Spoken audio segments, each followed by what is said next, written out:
I'm loving my threads timeline. I'm loving women speak about having healthy boundaries and speaking up for themselves. I'm loving that I'm seeing more women walk away from religion and seeing that the patriarchy is deconstructing because of that. I'm also seeing unabashed feminists speaking on the equalities and the things that we are working towards as women. I love this, and I love that we are talking about this in the public square, but many of us have daughters. So they're going to get these lessons much earlier than many of us had to get these lessons. And so many of us are not raising our children in religion. So you may not see the impacts of the everything right now, but we're going to see it in the next generation because many of us are not raising our children in religion to where they already, women and girls, already come out thinking that they are subservient to men. We are teaching our daughters how to have a voice, and I love that for us. Now, let me show you some of these posts. Macadamia says, I'm the first person in my family who can do whatever I want. I didn't get married young. I have no kids. I'm not stuck in a relationship or living situation that I don't want to be in. I have my own place. I have a degree, a solid career, and financial stability. I'm not bound by religion fueled guilt or the fear of going to hell. I don't have to answer to anyone. I can't be controlled or manipulated by anyone. And I'm starting to realize my parents resent me for it. She was said, I was going to make this a longer thread, but I don't have the energy right now. I may speak on this more later because it's been exhausting as hell to navigate these last few weeks. But I love this. She is all of these things. She has a career. She's not bound, so she's not controllable. I love this for her. She continues with, definitely didn't expect this one to blow up like this, LOL. I just want to add a little extra context because I did have to block someone just now. A few people have mentioned jealousy, and while that is a possibility, I was venting about my parents being extremely controlling people who can't figure out a way to control me since I don't rely on them for housing, financial support, childcare, etc.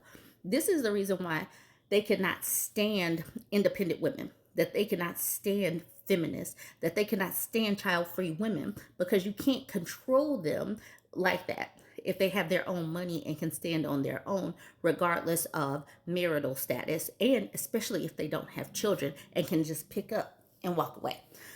All right, she says, the only limitations I have are my chronic health conditions and observing the way that my parents have been far too eager for me to need them again and to be able to control me again during my most recent health crisis just feels so strange and gross.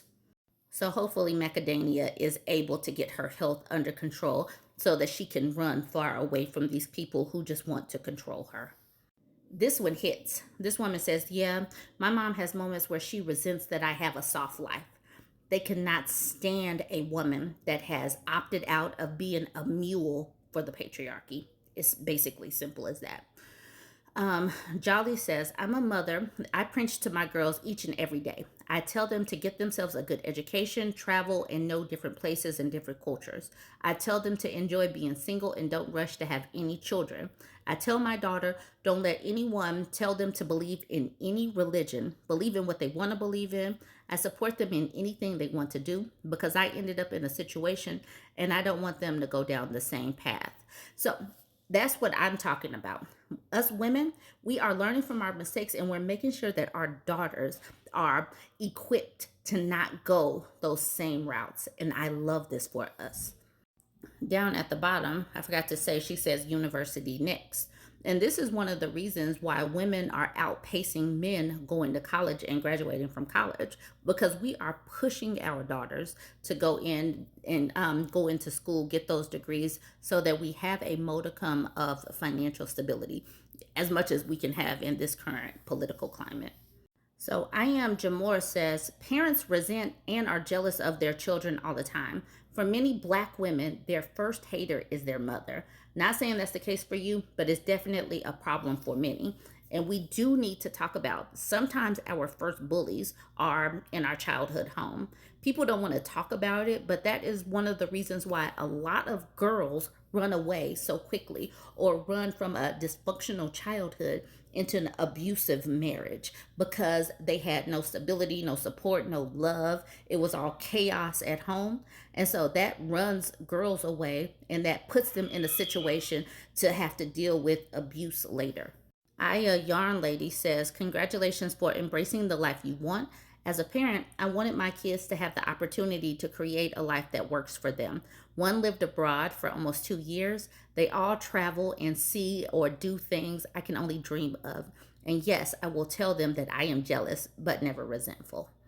Now, Amber Renee is talking about the functions of the patriarchy. She says there are three functions of the patriarchy designed to keep women trapped in relationships with men, saying, number one, keep her addicted to finding the one by feeding her fairy tales so she'll focus her entire life on being chosen by a man versus centering herself, her purpose, and her own desires. I'm thankful that the Disney movies of right now talk more about empowerment versus romance. So at least our children are getting a different type of fairy tale. But this is so true. This is the reason why the whole decentering men conversation is so important right now. So we could talk about centering ourselves and having some self preservation and boundaries and all of that.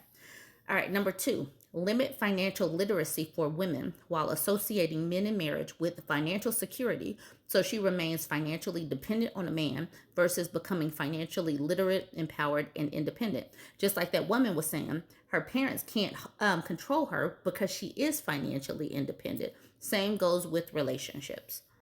Number three, convince her that her sexuality is bad, wrong, and shameful, yet it belongs to a man. That her pleasure doesn't matter, only a man's does, so that she'll stay controllable versus becoming sexually empowered and sovereign. When a woman breaks free in all three ways, she cannot and will not be controlled.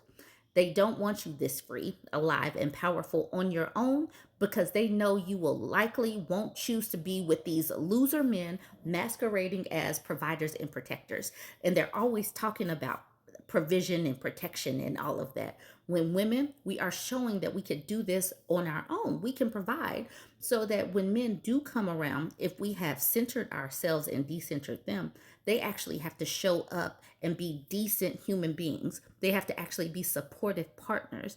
They have to give and take and show reciprocity versus being the ones that is just like all about sex, but it's only about their pleasure. They have to treat us like humans, not a wife appliance, incubator, bang maid, basically. I like definitely Farrell at the bottom. She added a fourth saying, always be nice, smile, placate, put others before yourself, suppress any strong emotion because those are not feminine. Yes, this is so true. That's the reason why they're like, you should smile. Like, oh, they always want us performing for them. Even random men on the street need us to be smiling. Third post from Rich Politics saying, women, we're not allowed to earn money, own a home, or have a bank account. Men, we're allowed to earn money, buy a home, and have a bank account. Women, may I please live with you? Men, yes, but you must be my sexual, domestic, and birthing slave and personal property. Women, that's awful. We want the same rights as you. Men, absolutely not. Women, fight for decades and wins the right to work, vote, own property, and have financial independence. Men, but you'll never survive without us. Women, get education, build career, buy homes, and create fulfilling lives without men. Men, wait, why aren't you begging to be in relationships with us anymore? Women, because we don't need to. Men, furious that women now have options and men would have to evolve beyond being a misogynistic prick to get a mate. This is absolutely how it happened. And that's the reason why they are failing and flailing, because showing up with a peen and a job isn't enough to get a wife these days. They don't get their own wife appliance just for showing up. They actually have to be decent human beings. They cannot be, like she says, a misogynistic prick. Monarch Mystic at the bottom says men love to call feminism oppressive, while conveniently forgetting that before women could own homes, the only way to have security was to belong to a man. That's the reason why women had to take a man's name. That's the reason why women were subservient and had to like dress up and be all pretty just to get chosen. That's the reason why they are freaking out right now that women are centering themselves and decentering themselves, decentering men. They are failing and flailing because of it. All right, y'all. Let me know what you think about these 3 different posts. I love them. Hopefully you will too. Join the conversation, like, comment, and share.